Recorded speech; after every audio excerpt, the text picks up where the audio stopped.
Welcome to the Dark Zone Adventure Racing Podcast. This is your host, Brian Gatens. From time to time, we like to cross-post USARA's The Checkpoint Podcast. So thanks for being here. Thanks for giving their podcast a listen. You can subscribe to it also over at The Checkpoint. Just search for it on your usual platform of choice. Host Brent does a great job. This is a good cold weather, good winter training conversation that is held, and we are happy to help support and produce and edit the podcast for USARA. If you're not a USARA member, head over to their website, usara.com, and consider signing up. It is an excellent resource for all the adventure racers out there. Thanks for being here, and remember, if you keep racing, we'll keep talking, and we'll bring the other talkers as well. Be safe. Welcome to the Checkpoint Podcast. This is a collaboration between the Dark Zone and USARA. I am your host, Brent Friedland, and today I am excited to talk with Andrea Larson, who is going to be joining me to converse about cold weather racing, a timely topic as much of our country moves into colder weather months and thinks about training out in the cold and racing.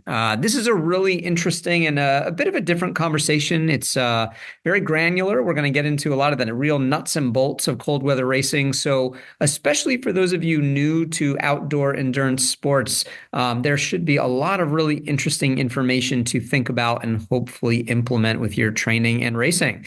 Even for those of you that have been around the sport for quite some time, there are some interesting tips in here that might give you something new to think about this winter. A quick plug, this topic was one I had thought about before, but had kind of lost track of. And Andrea actually proactively reached out to me with the idea of talking about cold weather racing.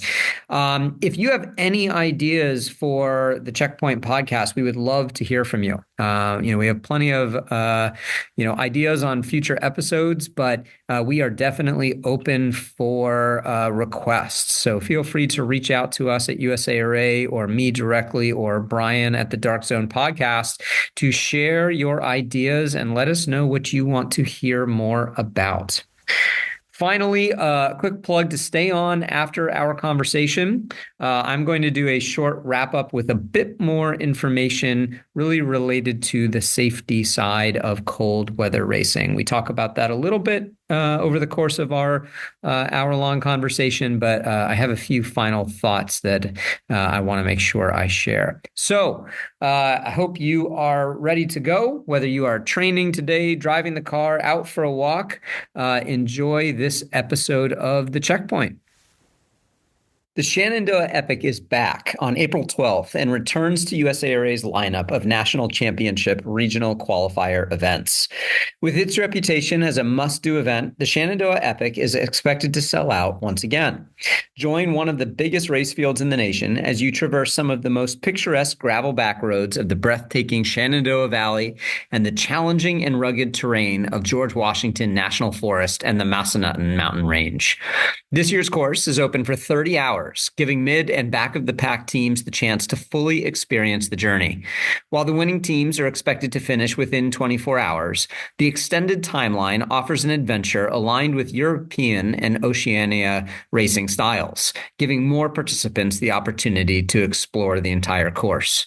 So grab some teammates and head to Bentonville, Virginia for what is always a magical spring weekend of adventure racing with the Adventure Enablers. Aside from spending time with your loved ones, there's no better way to celebrate the winter holidays than by adventure racing. Raid the Rock is back for another great adventure, and with an 8-hour option in addition to the 24-hour regional qualifier race, there's something for everyone.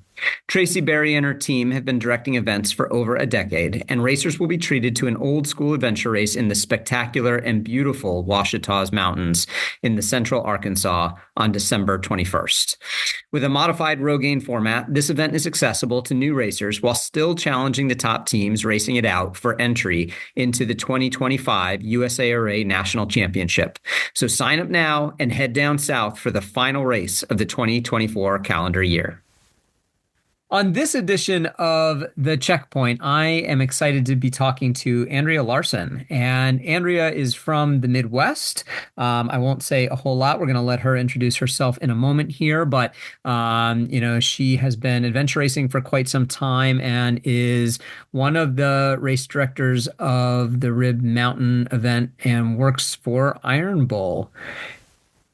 If you're curious, the topic for this month is an interesting one. Andrea actually brought this one to me, and we are going to talk about cold weather racing, a topic that should be relatively interesting to a lot of racers as the temperatures drop across the country. So a timely one. We're excited to have a chat here about the ins and outs of what kind of unique considerations we should be thinking about when we race in colder weather. So Andrea, welcome to the pod. Thank you very much for having me, Brent.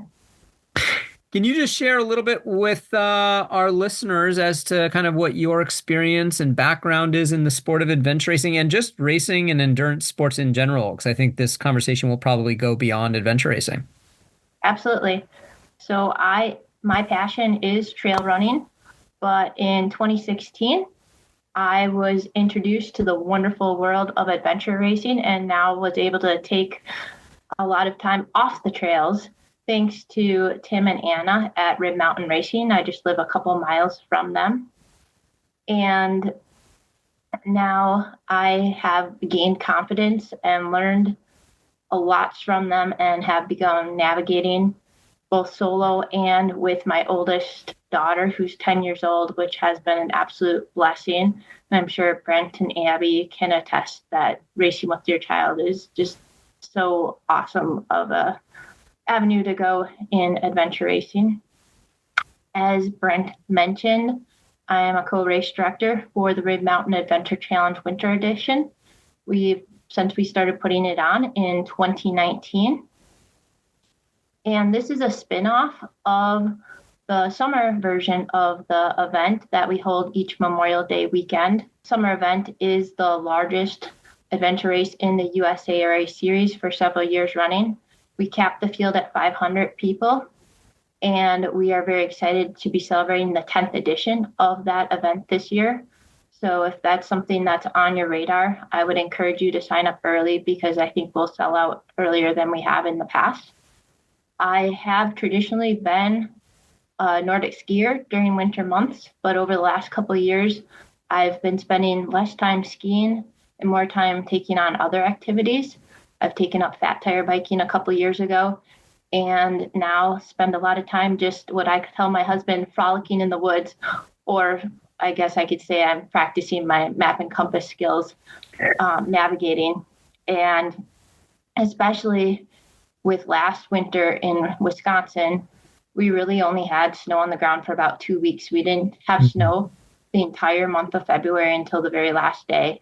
But it was just an amazing time to practice foot navigation. So that world has really opened up a new opportunity when other doors are closed, when we don't have snow on the ground. Yeah, so that's great. Thank you for that introduction. And there's a lot of things in there. I'm curious to hear a little bit more about the Rib winter edition race, since there's not a lot of adventure races that really truly take place in the winter. So maybe we'll talk about that in a minute.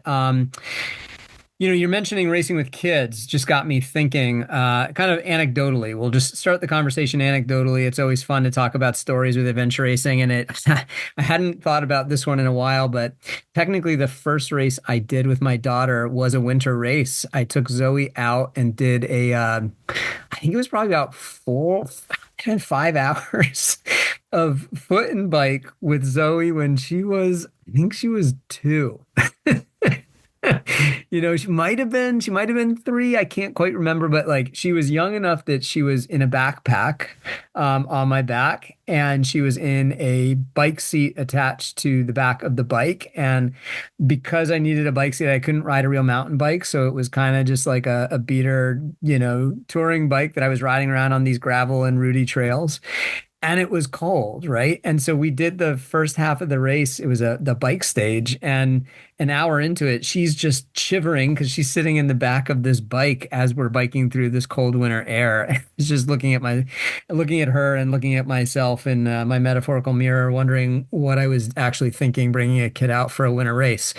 But we had a really, really good time anyway, and it was just a delight to be out there. So anyway, little thing to get started.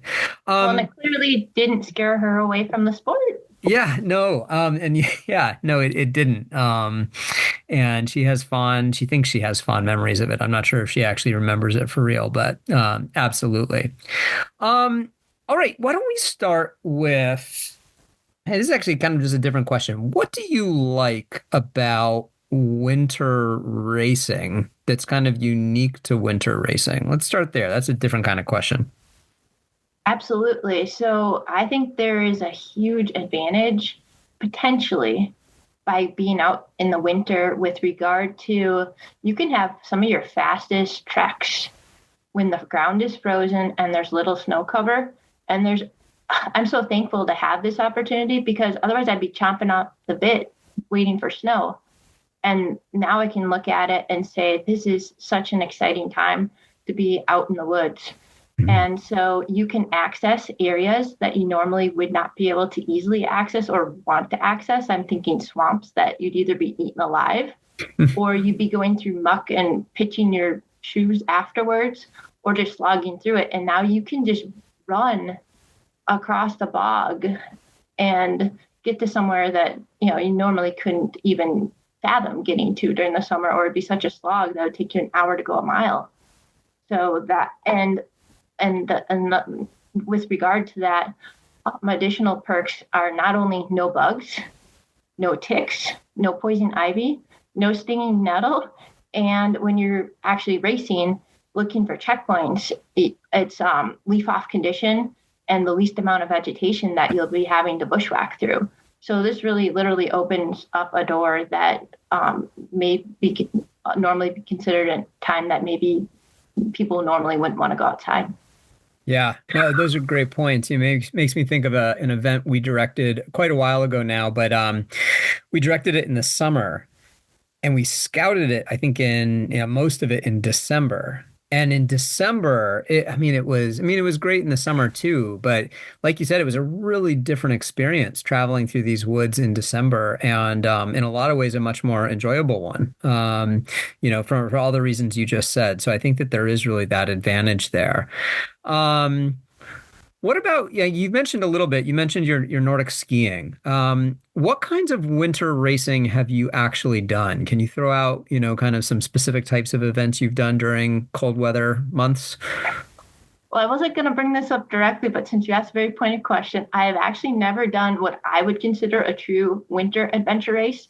I did do an overnight race just a week and a half ago that it was below freezing temperatures, and when I took off a layer and left it at a TA, it was stiff as a board when I came back later, covered in frost. So I have been out there in sub-freezing temperatures, but not what I would consider, snow on the ground adventure race. Well, and that race did have snow on the ground one year too. But so I have done the Wildcat Rogaine last year, where we actually had snow overnight before we started the first of 2 days. I have done the Barkley Marathons, where I estimate it got down to about 10 degrees.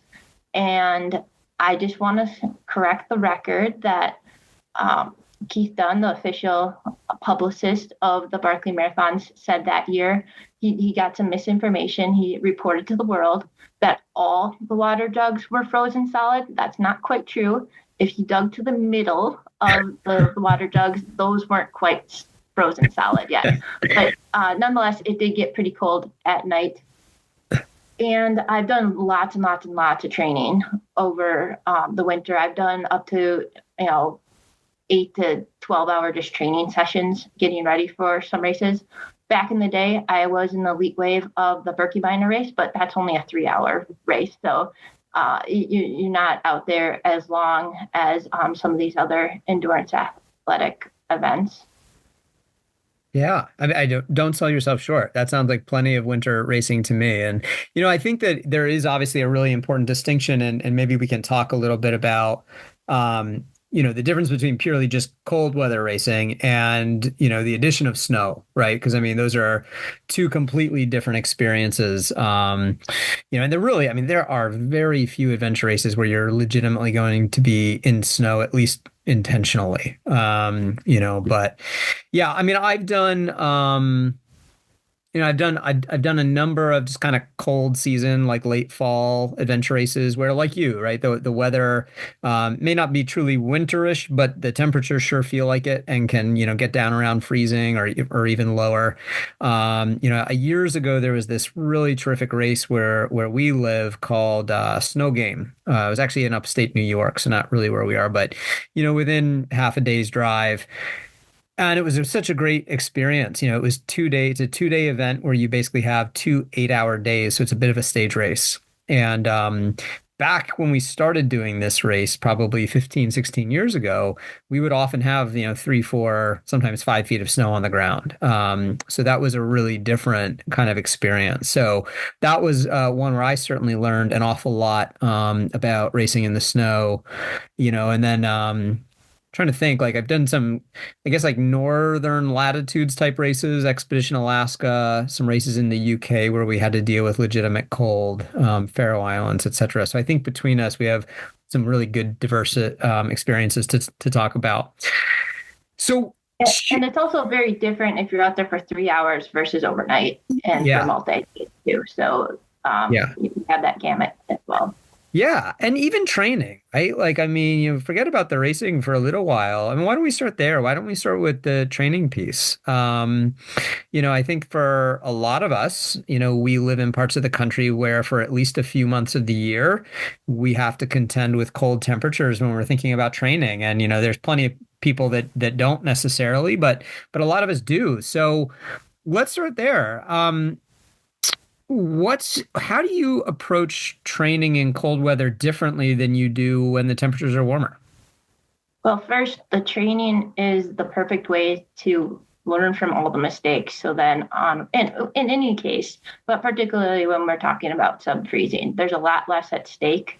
If you are starting to get on that brink of hypothermia, it's probably not hard to find an indoor facility to warm up or easily get help. So there's a lot less at stake. So just to start the conversation with that, but considerations. So I particularly have Raynaud syndrome. So keeping my hands warm and dexterity is something that is always on the forefront of my mind, because once you lose dexterity, you can't eat, you can't drink, you can't go to the bathroom. I've had to have people help me undo my zipper on my pants before. And so that can be really a showstopper. So you can learn how to dress in those layers and find out, this merino wool top is much better than my polyester, synthetic top for this, or no, I tend to actually overheat in this particular clothing, even though on paper or on fall it seems to be a really good option, but once I start layering it, it doesn't work as well, or it's hard to get on and off. So you can test out a lot of those things. Something that I have learned through training is that gaiters are actually fantastic in snow. And also that's where I like to wear my waterproof Gore-Tex shoes the most, is they don't breathe during the summer. So I don't like them to go through, creeks or, mud puddles or whatever. But I found that they do really well in the winter to keep my feet dry much longer. Now, that isn't foolproof. I found that after several hours, they will start permeating. And then it's good to know at what point is this equipment that's so-called waterproof not waterproof in certain conditions anymore. Yeah, that's great advice. I mean, I'm nodding to everything you're saying. I mean, this all sounds like a lot of the same lessons I've learned. What about you? You mentioned the Raynaud's syndrome. Do you ever play around with things like hand warmers, either electronic or, I don't know, chemical? Do you do any of that? And do you have any advice for people? And to be clear, this is not just for people that may have, some circulation things to consider. Like, you're all going to get cold feet and cold hands. Absolutely. So I have both heated gloves for well over a decade. I'm on my second version of the heated gloves, as well as I do use hand warmers occasionally, but I generally try to be sustainable. So try to use the heated gloves when I can. So first of all, something very direct to adventure racing is the battery packs. And if you're using certain hand warmers, they will interfere with your compass. So depending on how close you have that, I have raced my last adventure race. I did have hand warmers in pretty much the whole night, and I did not have any compass issues. But I have had times where I did notice it was starting to. It just depends on how far away it is from the compass that you're using. So make sure you keep that in mind if you're the navigator. Yeah. And then the other key thing with hand warmers or heated gloves, because they're kind of pricey, is if there's potential for them to getting wet, that could be a showstopper. So once a lot of the normal or non-reusable hand warmers get wet, they're just a pile of mush. So that's something to consider as well. And the worst conditions are 40 and raining, right?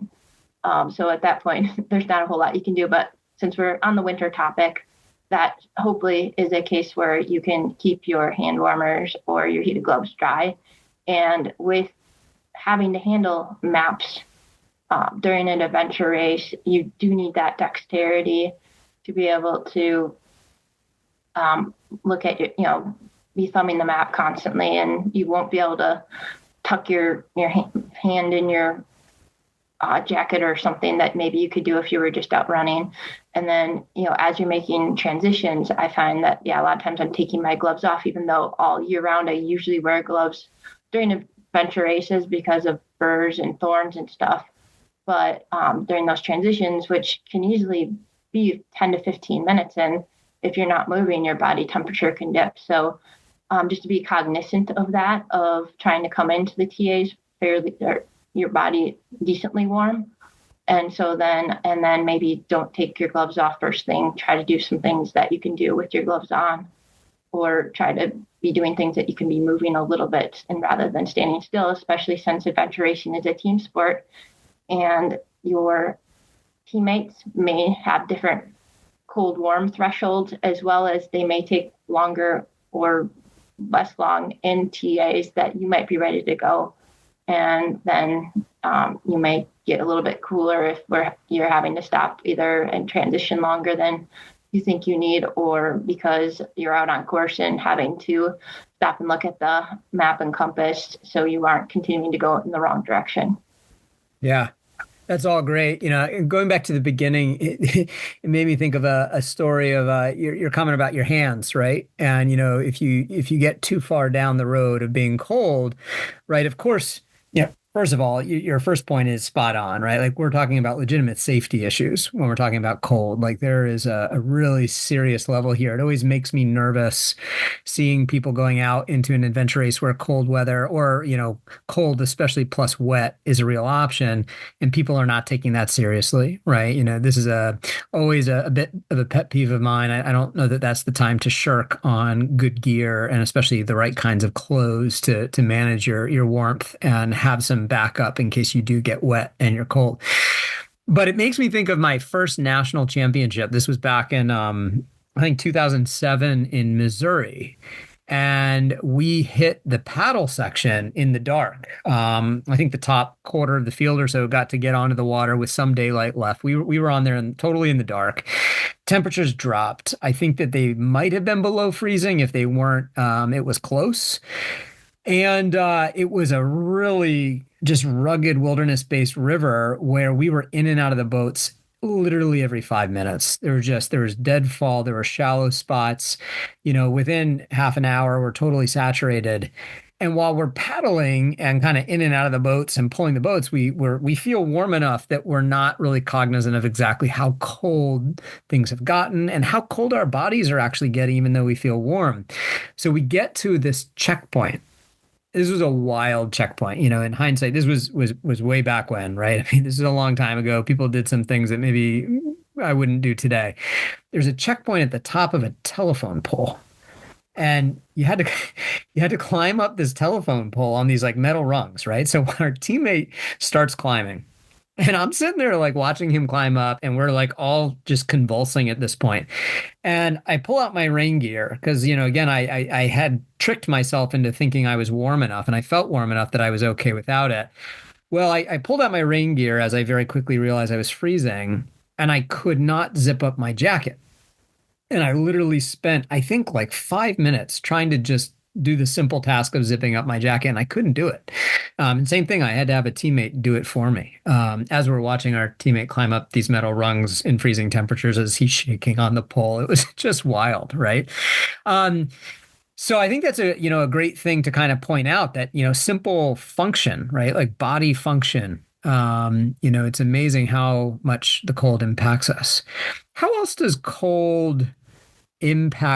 you think cold kind of impacts our ability to function either physically or mentally during an adventure race or any kind of endurance event? Something that I'll say with regard to that is I tend to want to stop and get stuff out of my pack a lot less.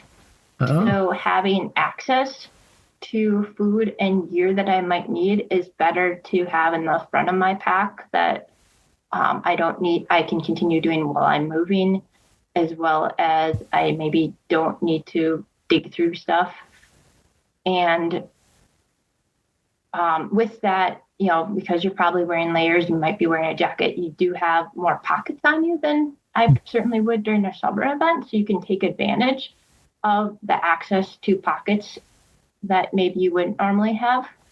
And we haven't even started the topic of food and hydration. And so my first ever cold weather running race, I learned very quickly that Cliff Bars are a dentist visit waiting to happen in cold weather, and also very difficult to consume the calories. So you have to really overhaul how you think about fueling. And then the plus side is there's other foods such as chocolates that maybe you would never bring in a race that gets hot because you don't want just a pile of mush in your pack that now actually does quite well. So specifics for some foods that I found worked well. Obviously, anything that doesn't get super hard when it gets cold. So like Oreos, that doesn't really change a whole lot. And maple syrup, Wisconsin, we obviously have a lot of maple syrup here. I know on the East Coast, you guys have a lot of access to maple syrup as well. And as I'm navigating now too, just to put a plug in for that aspect, whether what month it is, it's so easy to get 100, 200, 300 calories in a couple of gulps with the maple syrup that I'm not necessarily a fan of for straight up running races, but to just get a couple of 100 calories really quick are really good for that. And I am not one to ever have gels, so the maple syrup is really nice for that. Not only because it not freeze, but just with the navigation aspect of it. And then when we talk about hydration, maybe putting warm or even hot liquids into whatever you're using for your hydration system. And every one of us has done this. And this is when training is a great moment for you to learn this. If you may not stick with you when I say it now, but once you have it happen, you sure remember, make sure you blow back into that hydration hose so it doesn't freeze. Now, if you do, it is savable. I have found that usually if I put the hose under my jacket, I can get it to thaw back out. Obviously, by having it in my jacket to begin with, it just creates a little more, I guess, tied downness, for lack of better words. So I don't usually start with it in my pack or under my jacket, but it is savable. You're not going to be dehydrated the rest of your outing if it does freeze. Obviously, you want to stay hydrated no matter what season it is too, but you probably won't need to drink quite as many fluids in the winter months as you would during summer. Yeah, and I mean, I would add on to that. I would just also caution, back when we were doing snow gain every year, and we're getting real winter conditions up in New York for that race. We did what a lot of people do. We invested in the, kind of the thermal hoses, right? The hoses that had that sleeve, and that was, worth doing. But even then, we in some of the colder races we did up there, we still had sometimes those issues where you're right, you forget about blowing back out of that valve, and that's even with the hoses, like you can have a frozen hose. And I will say, I agree with you that usually you can save it, but I have had the experience where I was not able to thaw out my hose. I think it was too cold. My body was too cold, right? Like, I think that's another really important thing to recognize is even if you feel warm enough to get through the race comfortably, like recognizing that like your body is exposed to, abnormally cold conditions. And because you're working hard and you feel like you're pretty warm, there's a tendency to, take clothes off, which, might be a good idea, but your body's cold, right? Your body temperatures are lower than you think they are, even if you're feeling like steady and able to get through the race. So it's something to think about there. And before we go off of food, a couple other things to consider, as I've mentioned dexterity before, is you might want to just consider different foods that are not finger foods that maybe you would gravitate towards normally. I'll tell you, when I'm not navigating, especially in the middle of the night, I take foods that'll occupy me. And I know, Brent, you have talked about this before, of taking one gummy at a time or one Yeah. peanut at a time or M&M to keep you engaged through the night. But that pretty much a no-go in the winter, at least for me. Yeah. Whatever I can just grab a mouthful really quickly that's in, maybe take it out of the packaging. So you're not trying to rip open packaging and just have it in multiple, things in one baggie. So you aren't trying to go through 100-calorie packs of whatever. Yeah.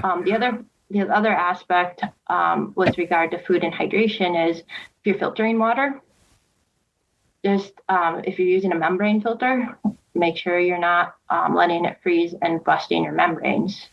I had a very oh no moment during an FKT that went multi-nights, and it got much colder than I expected. And I thought I may have ruined my only source of filtering water during the attempt when it got several degrees colder than I had planned on it getting. So that could be life or death too, because especially if you're filtering water, you probably are pretty darn remote. That's awesome advice. Yeah, and I think even with, at least some of the chemical purification systems, water temperature matters, right? So that can kind of change how you approach purifying. So I think that's a great piece of advice there as well. And yeah, in general, like we largely, a lot of us on my team largely race with beef-free bottles at this point. And, I wouldn't do that in freezing weather because you're right. Like it's going to be very hard to keep that filter 100% unfrozen. That said, the way to do it, of course, is if you are out there with those kinds of bottles is, especially if you're wearing like a jacket or raincoat, keeping it in a pocket that's against your torso, somewhere where your body warmth will probably be enough to keep it thawed. That would be kind of the way to do it. I think the other, thing that's important to recognize about food, and you bring up a good point that cold weather is the kind of weather that makes eating a bit harder to do. The food that works in that freezing range, a lot of the standard things we like to eat, like you said, they're not edible anymore. Cliff Bars, I've had that experience with chocolate bars too. Like there's a certain point where even the chocolate bars, they just A, they're too hard to eat, and B, they can actually they just don't taste as good sometimes. Shot blocks, things like that, they can freeze and, they're not as edible.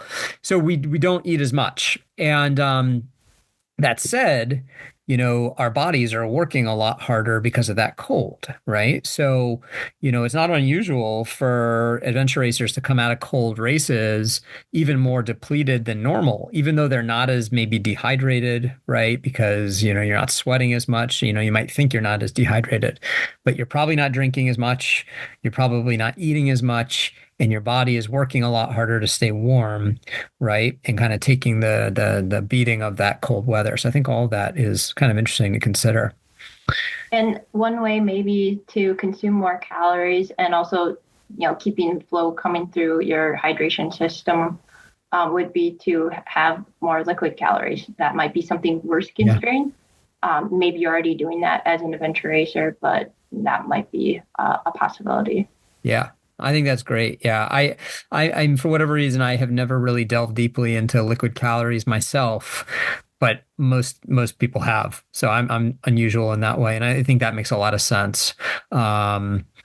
One other thing to think about with food, right? Have you ever had that experience where you've packed all your stuff, you've arrived at a transition area, there's a bin there, there's a bag there, and you find the things in the bag or the bin are compromised because of the cold? Basically, they have frozen and are no longer all that usable. So what I actually did in one instance was and this is from Tim Buchholz, so I can't take credit for it, but in an instance where it was an adventure race, but it was an area I had access over a period of 16 hours, was I brought a cooler and I put gallons of hot water in the cooler, and I put my socks, spare shoes, and some of my food that I didn't want to freeze in that cooler to actually stay warm during that 16-hour period. Wow. So if that is a possibility in the TA at your gearbox, certainly, utilize that option if that's within the weight and space constraints that you have. Were these like metal thermos type bottles, or were they more like Nalgene's with hot water? What are we talking about? Very low tech. So this is a 20-plus-year-old cooler that my husband's had since college, and I just microwaved, or maybe I boiled water over the stove into milk jugs that I had rented out. Okay. So very low tech that anybody can do that. And so I'm curious, how long into the race was it before you saw the resupply? Oh, this was an Everesting attempt, so I was going by it every literally 15 minutes. Okay. So it was a very unique situation. How long did it actually keep everything warm? Obviously it's going to affect by a number of variables, right? So the more hot liquids you have in there, the longer it'll stay warm. The better quality cooler you have, the longer it's going to stay warm, and the number of times you open it. And I was a chemie, so the differential temperature across the surface of the cooler from the outside ambient temperature is going to all affect that. So I had a 16-hour attempt. It wasn't super cold. It was below freezing at the end, but it only warmed up to maybe like 45 that day. And I knew it was going to get cold at the end of it, and it was helpful. Okay. That's great. That's a really cool idea. I like that one a lot. Good. Any other food drink tips we're missing that we should, share with people, get people thinking about? That was all I can think of about regarding food, so we can move on to the next topic. Yeah. That's great. I mean, keeping your hose, there's that, you forget your hose is freezing. As you said, stick it in your jacket, stick it down your shirt, right? Anything like that is really good. Food, I'll do the same thing with food. Like if there's something I have that I know is not going to be great to eat because it's too cold, I'll stick it in a pocket for a while. And let the food actually thaw out as well. Like that's a way you can kind of deal with some of that food to keep some of the diversity of food out there. Let's look at, we've talked about this, but I want to go back to clothing for a minute. And, the thing I want to highlight, like you had some great tips with shoes, the gloves, the heated gloves are great. I think everyone probably knows about these gloves, but just in case, I have a pair where we're literally talking about gloves with kind of rechargeable battery packs in there that will heat up and have kind of coils in the gloves, and they're great. Like I've never used them in a race, but they're really a delight. Two other things I wanted to touch on with clothing, right? Rain pants. Rain pants are like, in my mind, arguably the single most important piece of gear because it's often something people forget about. People will put on a jacket relatively quickly, but often will not think about putting on insulation on their bottoms. And, especially if you're doing an adventure race where you are doing a lot of bushwhacking, and especially if it's wet, obviously if you're paddling, your lower body is going to get colder. Just being on a bike, getting splashed, etc. Crossing creeks, if it's cold weather and your legs are really cold, it's better than your core. But rain pants make such a big difference, in my opinion. So, I want to make a quick plug for that. And then one more thing I wanted to kind of highlight with clothing is I am an asthmatic. And I mean, I think this is good advice for everybody, but especially for anyone that, deals with asthma, having a buff handy that I can throw over my face to help warm the air just a bit as it goes in and out of my lungs is crucial. And like I absolutely notice a performance difference and then like often a post-race difference, in terms of how I'm feeling after a race in cold weather. But even if you don't have asthma, having that extra layer of protection for your lungs is really, really valuable, especially if you're going to be out there for a long event. I think that's something that's kind of crucial to think about. Any other clothing related thoughts you have about cold weather? Yes. So to echo what you said with the waterproof pants, I did an overnight paddle where it was around the freezing mark, and I wore my waterproof pants and top, and a few more layers. So I was nice and toasty all night. But the other thing that I wore was my waterproof mitts.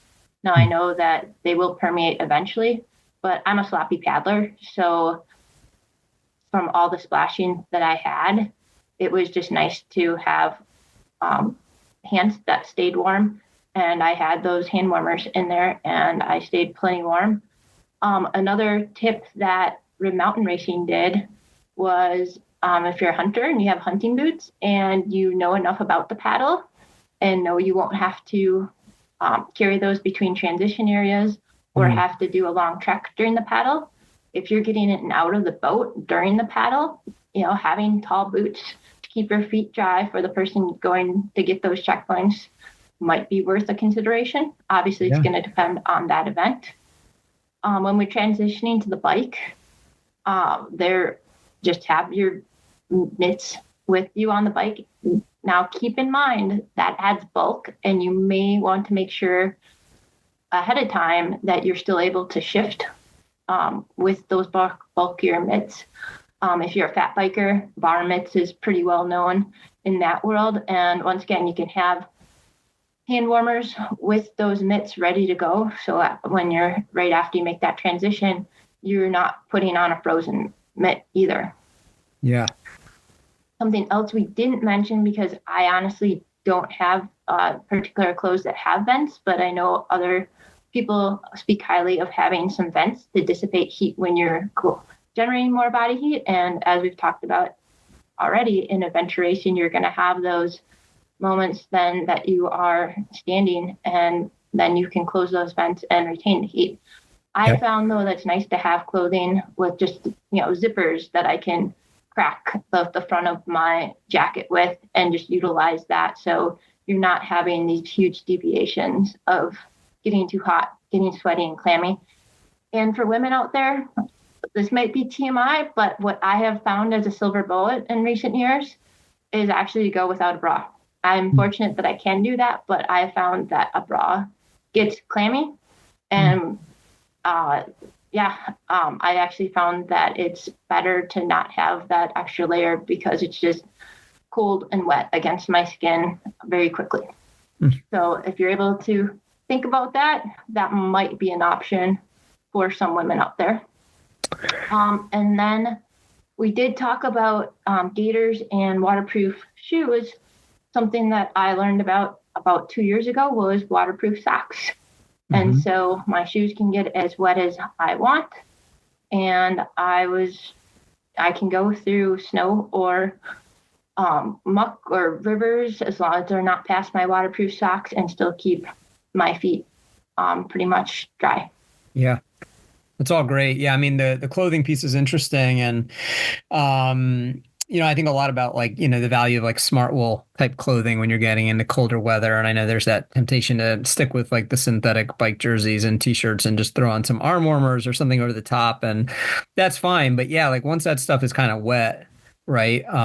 Like you're at a disadvantage, So I'll often make sure that all that clothing goes away at a certain point if it ever comes out, and flip over to something like a smart wool, which will keep me much warmer, even if it's damp from sweat. And yeah, that's the hardest part about that is that balance of getting warm and getting cold, and it's just a back and forth constant battle. So trying to, use your training, like you said at the beginning, use your training to really try to figure out what your body needs in terms of insulation, right? Like, are you someone that can go with a t-shirt down to 40 degrees, can you do that with arm warmers, right?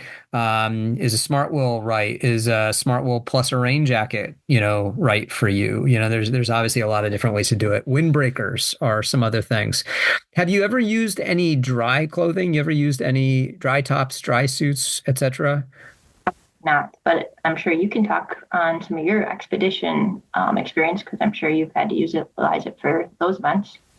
Yeah, and I mean, obviously, like events, big expedition races or paddling events that require like genuine dry suits, like dry suits or dry suits. I think some of those extra tricks, though. I know a lot of people will race with like a dry top. A dry top is not so bulky. You can get some pretty lightweight ones, especially for people that do get colder, especially on paddling sections, right? Something like a dry top can make a huge difference there. So. All right, I think let's move on from kind of clothes and just think about like racing a little more broadly, whether it be, I mean, strategy maybe isn't the best topic for this, but maybe there are a couple things to think about strategically that come up with cold weather racing. I don't know if you've done any kind of races that are long enough to be thinking about sleeping in the field in cold weather, but any thoughts about those kinds of issues? So in adventure racing, sometimes you do get to pick the order of the course, whether there's sections. So just like during the summertime, you're probably looking to see when the wind is the highest. Here you might, so you're not battling the wind on the lake for speed. You may want to consider that, literally wind chill during the winter time, or okay, is it better that maybe we do start the paddle first if we have the option before we get sweaty? Or are you the type of team that wants to stay moving during the night so you're generating the most body heat? So just have those considerations if you're able to make those. Route choice. If you have a frozen bog, you might be able to get a lot more fast checkpoints on the trek that maybe you wouldn't be able to if there's 6 inches of snow or the bog wasn't froze. And so those are considerations, and it's going to be completely dependent, as in any adventure race, right, on the conditions. But and then, if you have a teammate maybe that gets cold, maybe they should be breaking trail if you are in snow, because they're going to be working harder rather than in the back, and they'll be able to generate more body heat in that case. That's all great. Yeah. Yeah. And those are all great bits of advice. I'm trying to think of a couple more. I think about climbs, right? And, I think what I've seen happen a million times is a teammate's cold for whatever reason. Maybe we've been just doing kind of like trekking off trail and it's been slow and you're not moving fast enough to get warm, which is a big consideration as well. And so naturally everyone's cold and often thinking about getting bundled up if they haven't already done it. But maybe there's also like a half-hour climb coming up where you're going to get really warm, and then you're going to get yourself saturated if you have your jacket on. And so that's always like a really fine balance between thinking about your gear considerations, but also looking at what you're actually going to be doing. And sometimes being really cold and miserable for 5 or 10 minutes is better than taking the time to stop and change your gear setup and then have to stop 10 minutes later, or maybe you don't stop 10 minutes later and you actually set yourself up for problems down the road because you get yourself saturated, and then maybe that sets you up for hypothermia down the road to be colder. So those are always like hard things to really kind of manage in the field, but I think important things. I think about downhill biking too, like Downhill biking in cold weather is brutal. Like, I mean, it is really, really difficult. And especially if you've got like really legitimate big downhills that go on for a sustained period of time and add in a teammate or two who are susceptible to cold, and that can really cause havoc on your race for a while if people get too cold on downhills. We saw that at Two Rivers a couple weeks ago. I was kind of manning the final transition, which was at the end of a big bike. And it was cold, but it wasn't, particularly cold. I was actually out splashing around in a creek setting checkpoints before people arrived. And then they roll in and everyone looks like they've been, crossing the tundra. And I think it's because they had just, done a really significant downhill road ride and then a fast road ride in cold weather after, their bodies have been cold for 12 to 15 hours. So those are some things that I think about. I think it's great advice if you have choice, right? If you have choice, be on the water in the daylight if you can, right? Have the sunshine out there. If you've got sunshine, keep yourself warm. You're going to have a harder time on the water than anywhere else.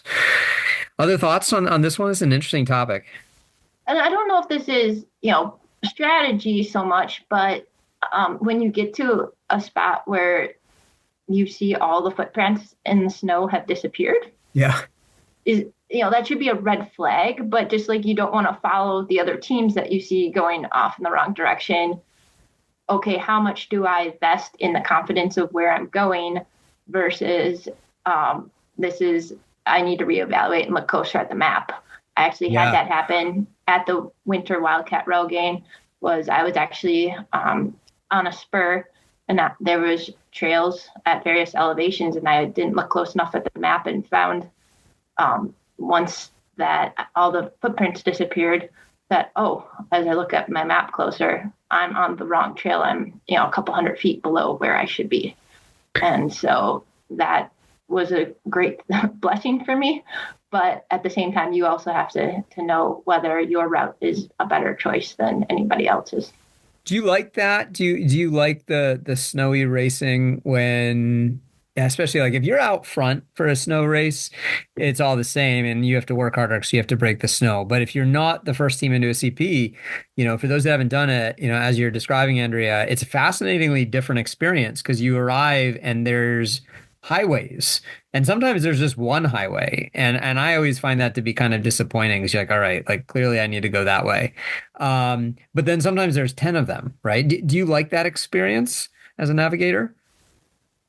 So if I'm confident in the topography and where I am, then I could take it or leave it. But it could be a huge advantage of, I would have completely gone the wrong direction or been on the wrong contour line or something. And it really raised a red flag that then I was able to correct before I made a mistake. So circling back to then strategy, if there is snow on the ground, maybe the order of your CP is a little different, of maybe a point that you're not as confident that you're going to nail. Maybe leave that to later in the course where you might have a few clues to help you. And I'll say, at the Winter Wildcat Rogaine, there was a few checkpoints that I knew I was going to be less confident in, and I saved those to later because they were in the rhododendron and I had an elephant path to follow, which, as anybody that's been in that type of vegetation, you could be right on a checkpoint and not see it. So having the foot tracks to follow really just made it very obvious where the checkpoint was. Yeah.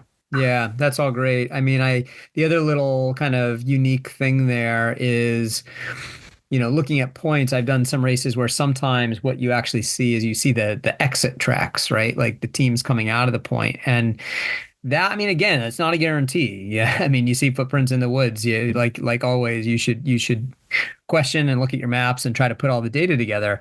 But it is an interesting extra layer of both assistance and red herrings. But seeing the exit tracks coming out of a CP can also be an interesting kind of reverse way to navigate. And we've done that a lot in Snowgain, like really strategize thinking about, maybe we're okay being the first team in for a few points, but I don't want to break snow for 8 hours. So, kind of intentionally doing some different things and letting some other people do some of that work can be a real strategy. I think that's great.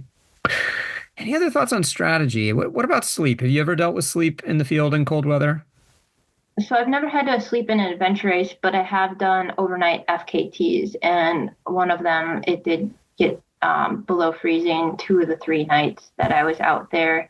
And I had talked to adventure racers for information on sleep strategy. And so I found I did kind of the typical adventure racer of over multi-days, go the first night without sleep, and then plan to try to sleep the second night. So then the trade-off is, do you give away daylight to sleep when it's more comfortable time of the day and probably you're going to be able to fall asleep, or do you do during the nighttime hours when you're probably going to not be able to sleep and you're going to wake up cold and shivering if you do fall asleep? So I personally found that I struggled, and I was also in a very, very minimalist sleep setup, which I know a lot of adventure racers are in as well. But so one of the key things with sleeping for me was I try to, kind of get into a slow down mode in the last 30 minutes, and then was very cognizant that I wasn't sweaty in that last 30 minutes. And so I was slowing down anyhow because I was trying to brush my teeth. I tend to get mouth sores. So trying to get on top of some of those other items and just kind of get into the shutdown mode. But I think the trying to not be sweaty once you stop is very important, and it's obvious. It's quite obvious, but it should still be stated because you are in a team event, and your pace may not be the same pace that generates sweat as your teammates. So you may need to talk about that ahead of time. Yeah, I've done this once or twice through our podcasts thus far with the checkpoint, but I'll put on my high horse safety hat a little bit and just, make a real plug for taking this one seriously. I years ago, I competed in Expedition Alaska, and this was 2015, and I think we were on, I want to say it was the third night of the race. It was a bizarre event. Like there was no night, so it's like really hard to distinguish time, but it was like vaguely hazy, the light. So I think it was nighttime. It's the third night. And we had spent the first 24 hours of the race, we were crossing a glacier. And then the next 36 hours, we were on a wilderness pack raft stage, totally unsupported, in and out of glacial water, literally for 36 hours. Like we were cold.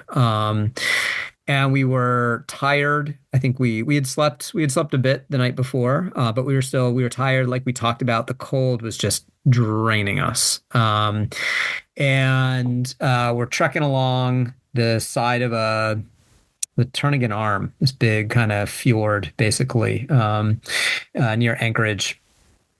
And we're all getting too tired to keep going. And I also realized I'm getting cold, just really cold. And we pitched our tent. We were actually found a slab of concrete under a bridge. We pitched our tent and we went to sleep. And we're it's the classic AR sleep, though I think we had to have sleeping bags. I think we had proper sleeping bags, but not much else other than a tent. And we slept for 3 hours, and I just kept waking up shivering. Like every 15 minutes I wake up and I'm shivering, and I just am getting colder, just a little bit colder every time, even though I'm dry. And at 3 hours, the alarm goes off, and I said to my team, I said, guys, I don't know that I can keep going. I am so cold. I'm colder than I was when we went to sleep. I didn't sleep. I also have a fair bit of medical training, and I know that I'm kind of in those early stages of heading toward hypothermia if I'm not already there. This is not a good situation, and we're in Alaska. And my teammate, John, he literally grabbed me and he pulled me up on top of him, and we went back to sleep. And I think we slept for another hour, and I slept on top of him, and his body heat, right? And the fact that he essentially turned himself into a living ground pad saved our race. I don't know that I would have been able to keep going. Even then, when I got up, like I was in really bad shape from the cold, but it was enough that I could kind of get going and then warm up over the course of 4 or 5 hours. The reason I tell that story is I have never done an expedition race since then without having ground insulation with me after the first 24 to 36 hours. Like I just won't do it. Like I don't believe in our sports kind of like sleep ethos of like suffering is a badge of honor. I don't believe that like short cold sleep is a good idea. I don't think it's restorative. I don't think it, restores our bodies. I don't think it restores our minds. And I think there's some really great options out there. So I carry a very thin, like several millimeter thick foam pad. I think it weighs 3 ounces. And it's body length, full body length, and it rolls up, folds up, whatever you want. It actually adds some nice padding to the back of my pack in an expedition. And I will pull it out. And, I have been in freezing conditions with teammates who have had nothing, and they've sat there shivering, and I have been warm in my rain gear on top of this thing.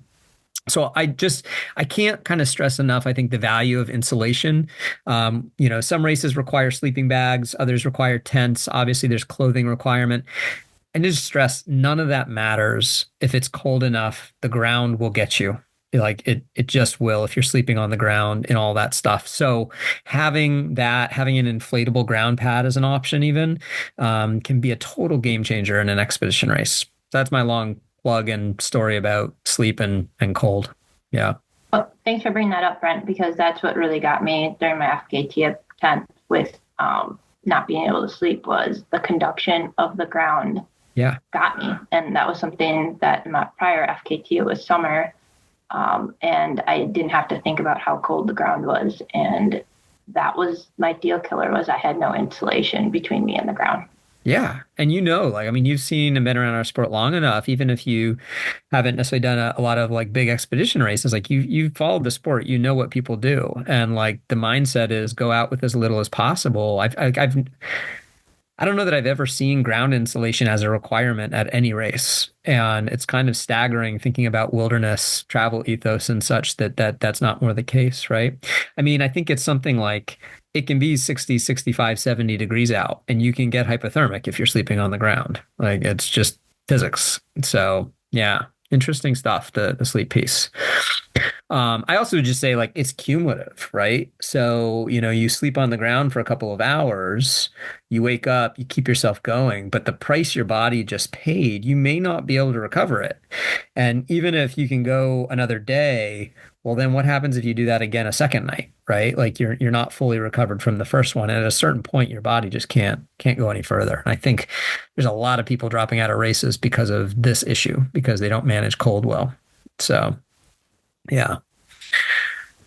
All right. I think we've covered it, but what are we missing? Are we missing anything related to cold that you think of? Any piece of the puzzle worth thinking about further? Just a couple little odds and ends I have noted here is, with it being a winter adventure race with snow cover, you might have the option for snowshoes. Yep. And that may be a personal preference if it's, 6 to 18 inches deep. And it might be good for you to, make that strategic call. Do you have to transport your snowshoes between TAs? Mm-hmm. When you've been trekking, is it, beneficial, or is it real fluffy snow that you're going in regardless? So something for you to think about a little bit ahead of time based on those conditions. Another thing is if you're doing truly a winter adventure race, even the transport of your bike with regard to salt on the roads as well as during the race. Do you maybe want to take this as a little bit more of a recreational ride and take your commuter bike or not your best bike that's in your garage for this event? Just, something small to think about ahead of time, because we all love our gear and want to maintain and keep it in tip-top shape. And when it's very cold out, I am not a mechanic by any means. So maybe, Brent, you can speak of this a little bit more. But bike maintenance can change a little bit. Greases and lubrications work differently. we talked a lot about dexterity earlier. And Yeah. if you're having to stop for bike maintenance, now you're stopped along a road that might be windy. But even the mechanics of some of that stuff may not work as well. And is there any more you want to bring up with regard to bike maintenance in the winter? That's an awesome question. And, I mean, I think the first answer, the cheap, quick, avoid the question answer, but then I'll answer it, is like, this is the classic, like, do everything you can before you get to the race to make sure everything is in working condition. Because I think, I think you've said it so well with various things, whether it's clothing or eating or drinking or this. You're not going to want to stop. Like if it's really cold and you're really cold, you don't want to stop, right? Like stopping can be the end of your race. It makes you miserable. It makes you start shaking. Like it's just, you don't want to do it. You don't want to take your gloves off. And yeah, if you've got a bike issue, obviously like sometimes it's going to happen. A flat tire is going to happen. But if it's something that could be avoided by servicing your bike ahead of time, like save yourself the effort. So start there, right? As for the actual bike, yeah, I think probably the number one thing to think about is, what kind of lubricant are you using, right? And what are freezing temperatures going to do? Another thing that's a slightly different topic, but worth kind of throwing in there, I've done a lot of races where we've done a bike section, dropped our bikes, gone off on a trek or a paddle or 2 stages. We come back and our bikes are actually like virtually frozen. And that can be challenging, right? Like I definitely had my share of cold weather races where the bikes basically stop working properly and there's not a whole lot you can do except kind of manage them through. Another one we had was in nationals in New York. It was that kind of scenario where we dropped our bikes. They transported our bikes through a trek. We get to the end of the trek and our bike shoes are there and they're frozen, like completely blocks of ice. Like you can't untie them to put them on, and you wouldn't want to put them on anyway. And details aside, like we're in a bad headspace at this point. We'd had a really terrible trek. We're having a great race, and then all of a sudden we weren't. And we get to the end of the stage. We'd also like totally screwed up the time estimates. We thought that the time cutoffs, we thought the time cutoffs were earlier than they were. And so we were like, we got to skip this whole bike section. We don't want to deal with these frozen shoes. So we just cut them. Like we just cut all the laces off and just like put the shoes on and rode our bikes on a relatively short ride to the next trek in a really bad mood. And then realized we didn't have to do any of that. So it's just things to think about. It's weird things, like you mentioned that early in the conversation, your clothes freeze, your shoes freeze, your bikes freeze. And to some degree, there's nothing you can do about any of that. And doesn't that just fit so well into the AR mentality of you're going to have curveballs and you just have to figure it out on the fly. So we got the right people in on this conversation that know how to tackle all these scenarios that can come up and just consider that part of the adventure race. Yeah, totally. Yeah. And I mean, you have to make hard decisions. Like maybe we should have, in retrospect, maybe we carry our bike shoes on the trekking stage so they're in our backpack and maybe they're warmer against our backs. There was a fire at the TA. Maybe we should have taken our shoes over to the TA and gathered ourselves for a minute before making the decision to just cut our laces. But again, by that point, we were kind of done. So it made sense. What about fires? Do you go to the fire when there's a fire? Never. Yeah. Partly is because I don't want to burn all my synthetic clothes. Yeah. I've had too many times where just a little ember gets a hole in something. Yep. And if you're wearing rain gear, it's not very useful anymore. So I usually avoid it, and I'm out racing to race fast. That's why I do races. Unless I'm with my daughter, then it's all fun. But extra stoppage isn't getting me progressing down the course. So I know I'm more in the rarity of with being go in race scenarios, but the answer would be no. I don't stop it usually at fires. Yeah, I mean, I think that is for top teams. Obviously, like that is kind of the reputation, right? You don't go to the fire. If there's like an indoor space, you try to avoid it. If you're going to be in there, you minimize your time in there. You minimize stops. You skip stops at the like warm restaurant that the whole race field is hanging out in. You don't do those things, right? But I also think, for any team, like I think that you have to have an awareness of the impact that those things have on you. And it doesn't mean you can't enjoy them. And sometimes you need to, right? Like sometimes you have to actually spend 20 minutes next to a fire to warm up so that you can continue safely. You need that 20 minutes in the restaurant or the gas station or whatever. The thing you have to be really prepared for, though, if you choose to take that, is the mental impact walking outdoors is going to then have on you. It is going to be so much harder than it already was when you walk out of that warm space and your body has had that time to kind of stop and settle and start thawing. And then you go back out into the cold and it feels way worse than it actually felt before you went into that and you were already cold. So, I've seen a lot of races end. We all joke about it, but it's true. Like as a race director and as a racer, like I have watched a lot of people's races end next to a fire or inside a restaurant or a gas stop or someone inside someone's car when they probably would have kept going if they hadn't actually warmed up, right? That said, again, I want to stress sometimes it is the right move. Sometimes you have to do it, for safety reasons. And sometimes you have to do it to actually continue as well. So it's a fine line. I think the key is understanding that mental piece of like when you walk out and all of a sudden one of your teammates is like, guys, I can't do this. Like you can, and you will warm up again and your body will ease back into it. And it's going to be a pretty brutal 10, 20, 30 minutes. But once you get there, you're going to forget about it and you'll be able to keep going. Yeah, I think that's a tough one. Do you have a final story about cold weather that you like to share? Anything interesting of any kind? Not per se a story, but just a couple little other minor things that I just want to point out. Going back to training in the winter months, you've probably experienced this, but the sun angle is a lot lower. Yeah. So you may be blinded in certain scenarios, looking for checkpoints. So that visor might be, even more helpful during the winter months, to be able to spot those checkpoints. Also, the days are shorter as well. So with safety in any adventure race, having bright clothing, reflective clothing is good. But because of that low sun angle and with the days being especially short, you might want to consider, especially during a winter adventure race, to have those things.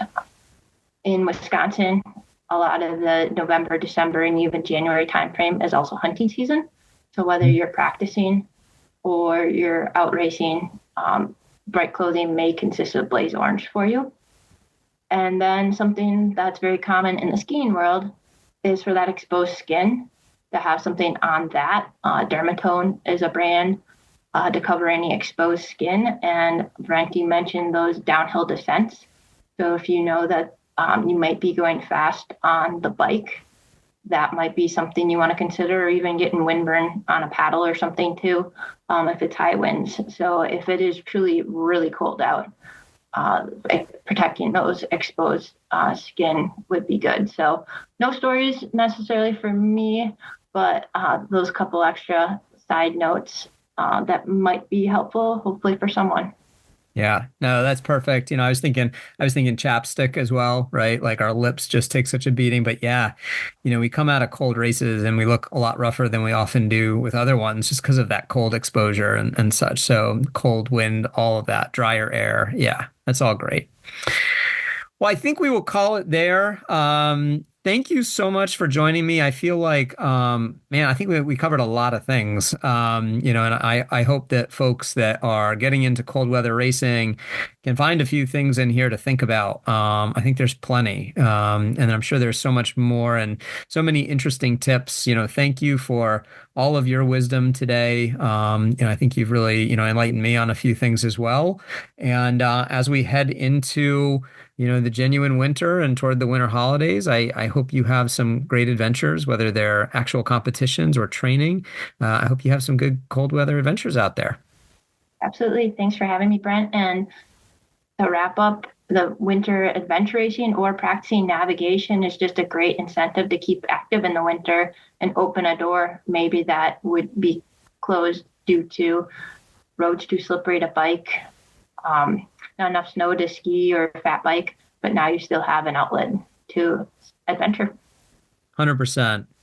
Thank you, Andrea. Check out the Rib Mountain races, both the winter and the warm weather editions. They are great events from everything I hear. I would love to get out to Wisconsin to try one sometime.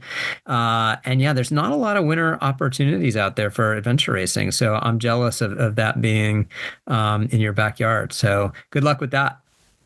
Thank you.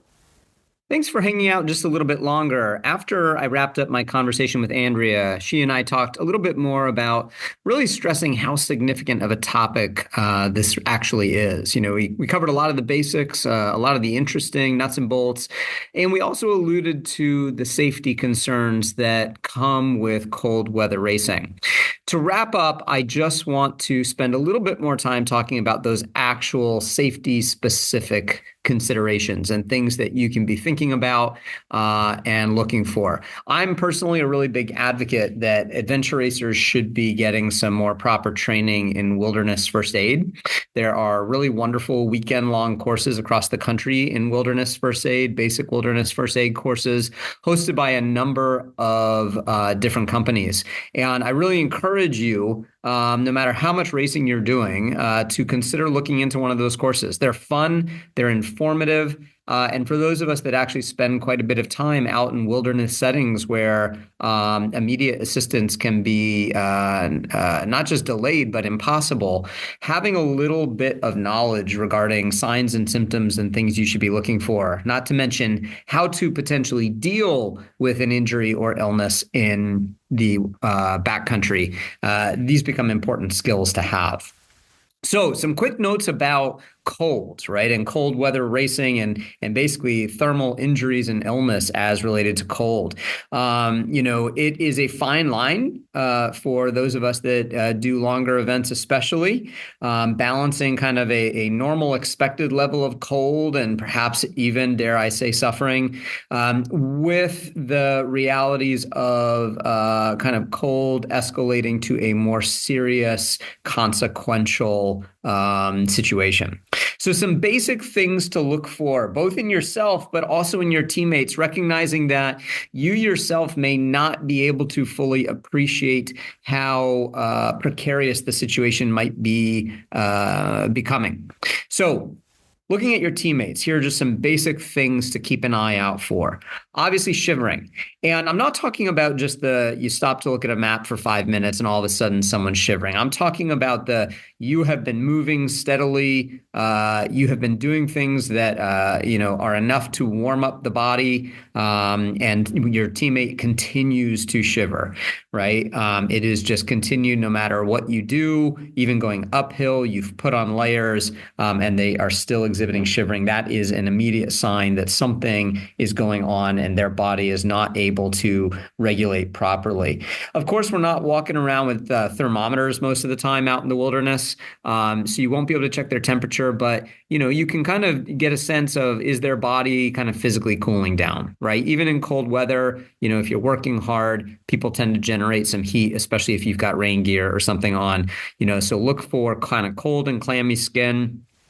And also think about coloring, right? So how are they looking? Are they pale? Are their lips kind of turning blue? Are their extremities cold? Maybe going a little bit numb? Also, are they, kind of white and pale? One basic test you can do is if you push on somebody's kind of fingers, like their fingertips, right? If they've got good blood flow going, you will see kind of, right, the fingers go kind of white and then refill with some color. If those extremities are white and cold and not showing sign of kind of that circulation, it might mean that the body is starting to really protect the core, i.e. stop circulating properly. And that is a sign that you're headed towards something more serious. Numbness, especially you get into conversations about things like frostbite and things like that, but, kind of sustained numbness, over a long period of time could be something to look for. Though, of course, that can be a sign of other things too that are not related to cold. Any of these things, I suppose, could be. Think about behavior. right? Think about mental acuity. Is a teammate becoming confused? Are they becoming, noticeably lethargic? Are they processing things slower, right? These are all signs that, again, kind of mental faculties are diminishing, which is a sign that the body is really trying to conserve energy and heat. These are all things that should be warning signs, right? And again, it can be a fine line between just, someone just needs to get warm and maybe do a couple jumping jacks, run up a hill. But like when that is not really doing it and people are not warming up after a period of activity, you should be starting to think about managing that person if you have any desire to continue the event. And more importantly, really thinking about their safety and their long-term health. What should you do? Right. I mean, the first thing you want to do is you want to do everything you can to get somebody warm, and as we've already mentioned, actually getting them to be more active, right? Run for a while. If you're on a bike and you're cold, maybe get off the bike and actually walk, right? Push the bike, maybe run with the bike. That's something that can be useful. If those things, of course, aren't working, you also want to be thinking about clothing, right? Obviously, if a lot of the time we're wet, whether it be from the conditions or from just, body sweat, so whenever possible, get somebody into dry clothes, maybe share your own clothes. Maybe another team is able to provide you with some extra clothing, but get somebody into dry clothing. And if you're at that point where like you're really worried about that probably means you also need to stop your activity, right? Because if you continue and they get wet again, you're back to square one. So dry clothing, warm clothing, rain gear, whatever insulating layers you have. If you're doing a longer event, you're probably carrying a space blanket, so you can break that out, wrap them up in that. Though be careful. I'm not a huge fan of space blankets. Recognize they are for emergencies. Most of them are not that breathable. And what can easily happen out in the wilderness is if somebody is, especially if they go into a space blanket wet, they can end up warming up and then sweating through their clothes and then get, cold again, right? So, this is where having more of a proper sleeping bag, ground insulation is really important as well. Thinking about those considerations. That's a really fine line because sometimes you need the space blanket and it is your last line of defense, but you have to be aware that it doesn't translate to long-term warmth for some people in some environments and conditions. Fire, of course, if you have the ability to build a fire, that is definitely a no-brainer. You might be able to warm up some liquids and try to have them sip some warm liquid, which can be useful. And then, of course, shelter, right? If there's a way to get to real shelter, you should be thinking about that. If you're at the point where you're considering these things, you should be, really seriously considering whether, a mindset of continuing the event is the right mindset, right? Sometimes if the race is long enough, there may be enough time to take a long break and get somebody warm enough to continue, especially if you're looking at a nice warm day, the sun's out, it might be the right decision for your team to do that. But it's a fine line and you can really end up getting somebody into a lot more trouble if they progress from these these kind of basic symptoms, to full-blown hypothermia. Okay. So, think about all of these things. Again, I can't stress enough the importance and value of legitimate first aid training where you have a little bit more time than I'm giving you right now to really kind of think about and learn what the signs and symptoms are of cold-related injury and illness, and maybe practice some scenarios of how you would go about actually treating somebody. There's plenty of other really great tricks, warm water bottles in a sleeping bag. If you happen to have hand warmers or something like that, that can be useful. There's other things you can do out in the wilderness that you'll learn in that kind of class. So thanks for taking a little bit of extra time to think about this topic in, the full scope of it. It's not just about the fun tricks of the trade. It's also about really making sure you are well prepared and making good decisions for yourself and your teammates, because at the end of the day, staying safe, staying healthy, and also not creating, bigger issues for kind of the race management. A lot of that becomes really important to calculate when you are considering what's right for you and your team. All right. Thank you, everybody, for joining us for this episode of The Checkpoint. And I will look forward to talking with my next guest sometime later this fall and winter. Happy training, happy racing.